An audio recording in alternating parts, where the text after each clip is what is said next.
Me and my cat. Late one night, an old lady in a pointed hat came through the bedroom window. She brandished her broom at me and fired out some words, and then she left without saying goodbye. Nicholas, Nicholas, wake up! You'll be late for school. It must be Mum. It must be morning again. Mum dragged me to the bathroom and made me wash and dress. Downstairs she interrupted my breakfast. She was furious. She carried me off to catch the school bus. I had gone. But I was still here. How strange, I thought to myself, pulling my whiskers. Whiskers! I rushed to the bathroom and looked at myself in the mirror.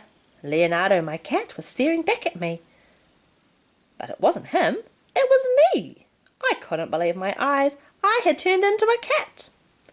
Don't panic, I told myself. I sat in the armchair to consider the situation carefully. I fell asleep. When I woke up, I felt a little better. Maybe it wasn't such a bad thing to be a cat. I didn't have to go to school, did I? I hopped onto the table and from there to the top of the shelf. What fun! I could never do this before. I made a leap towards the cupboard on the other side of the room. Whoops! Mum threw me out of the house.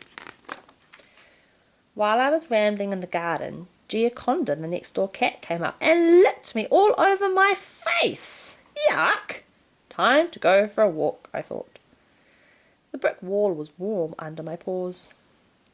When I came to Miss Thomas's garden, I saw Eloise. A strange feeling came over me. Mrs. Thomas had given me Leonardo as a kitten. Leonardo was Eloise's son.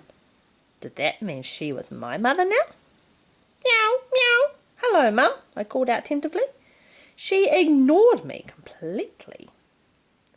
Further along, I came across 3 mean-looking cats. Excuse me, may I go through? I asked. No, go away. It's our wall, one replied. I think the wall belongs to every... But before I could finish my sentence, they were all over me.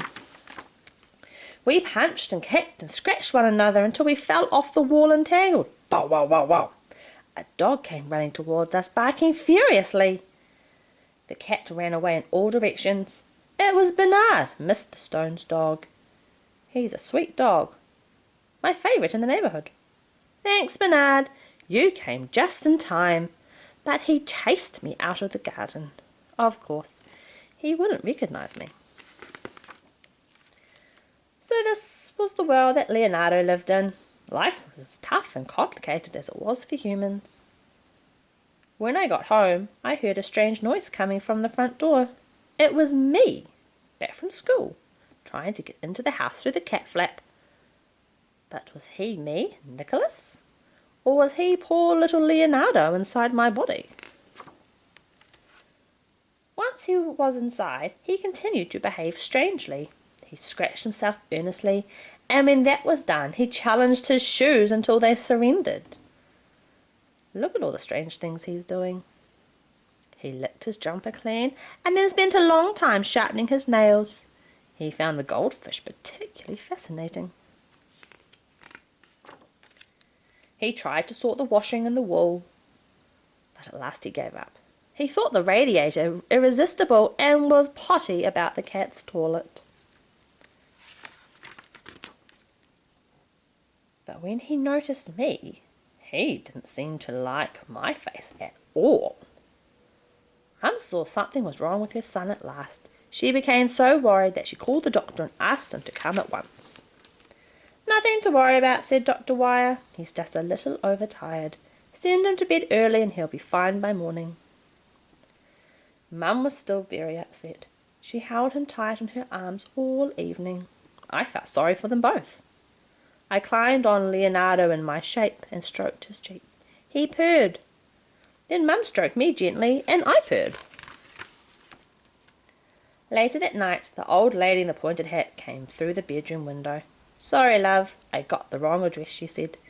She brandished her broom and blurted out some words. Then she left without saying good night. Nicholas, wake up! You'll be late for school. I heard Mum shouting. Everything was back to normal. At school, Mr. McGuff sat on the table. He scratched himself, he licked his shirt, and fell asleep for the rest of the lesson. I guess life isn't normal for everybody, is it? That ends.